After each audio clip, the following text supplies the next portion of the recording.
John, the latest information we can tell you is that Mr. Paul McCorkle is listed in good condition. Those close to the case tell us that these injuries don't seem to be life-threatening, and that they're telling us that it looks like he was burned along his abdomen and on his side. Again, We're at the corner of Clifton and Ohio Street, just off the Wrightsboro Road. This evening, officers were called out because they were trying to serve warrants on two different residents at the same time. We are told by Sheriff Ronnie Strength that one of the gentlemen that they tried to serve a warrant on fled the scene, I should say. Gang members were using this abandoned home on Lucky Street to store drugs, guns, and ammunition. It's called a trap house, and it lets criminals put some distance between themselves and the illegal stuff. Cocaine and marijuana, along with some ecstasy. Officers brought out bags of evidence from the home and used dogs to sniff out anything they may have missed. We got a look at the evidence up close at the sheriff's office, but it wasn't easy for officers to find at first. They say crack and powder cocaine were hidden inside this box of instant mashed potatoes.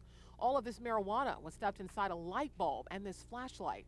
These assault rifles, shotguns, handguns, and hundreds of rounds of ammunition were easier to find. We do have some leads on who the guns and drugs may be tied to, and we're going to try and verify that through forensics.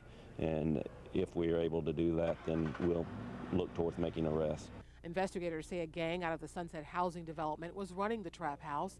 They believe one of these weapons is connected to the murder of 23-year-old Jezreel Hammond. He was killed during a home invasion in October. 2 people have already been arrested in his murder. It was only today that we were able to actually verify the location.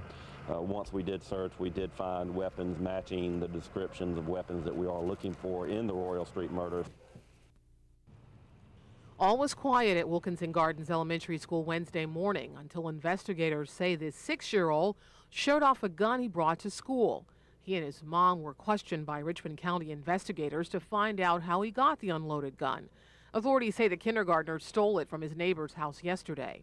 School principal Ricky Lumpkin says the child was in the hallway waiting to go into the classroom when he showed off his find, a .22 caliber gun. In his pocket, look what I have. A couple of students were shown, and we did, again, alert those parents too. Authorities were immediately called after an alert teacher overheard the conversation and took the gun. Our kindergarten student found a weapon, and that's my concern. A six-year-old would have access to a weapon if this is a parent's weapon, or if they found the weapon in their community, someone would drop it, or it would be somewhere where they would bring it to school. The child was turned over to his mother, and Lumpkin says this is an isolated incident and the school is safe. And as I told the parents, we're so fortunate that, number one, the weapon was unloaded.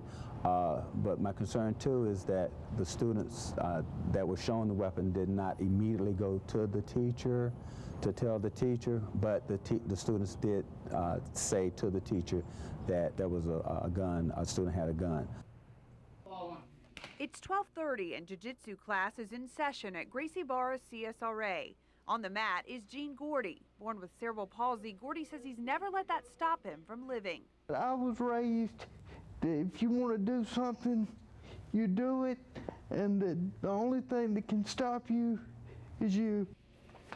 3 years ago, Gordy saw a sign for a jiu-jitsu gym and went to check it out. At the time, owner Joshua Miller was in a small space that was hardly wheelchair accessible. He scared the heck out of me. He was in the wheelchair at the front door. He asked me if he could take it, and I thought to myself, well, you know, if he's willing to put up with my limitations, I should be able to put up with his. Since then, Gordy's proven himself a serious student. At one point, I wasn't sure whether I could do this. It started off as an experiment, and it just grew. Gordy says he finds ways to adapt moves and exercises in jiu-jitsu and CrossFit, a supplementary workout program, and makes them work for him. People will look at him and think, well, I better go easy on him. And when they do, he usually catches them and chokes them. He is inspiration to everybody who meets him, but at the same time, you know, he doesn't want to be treated like someone special. He is one of us. Gordy found jiu-jitsu after maxing out at traditional physical therapy. And with every workout, every session, he's reminding his friends to reach for their own personal heights. It's pretty much our responsibility with what God gave you to make the most of it. Your mind, your body, and your life. I believe that you only get one time around. You have to make the best of it. In North Augusta, Paige Tucker, WJBF News Channel 6.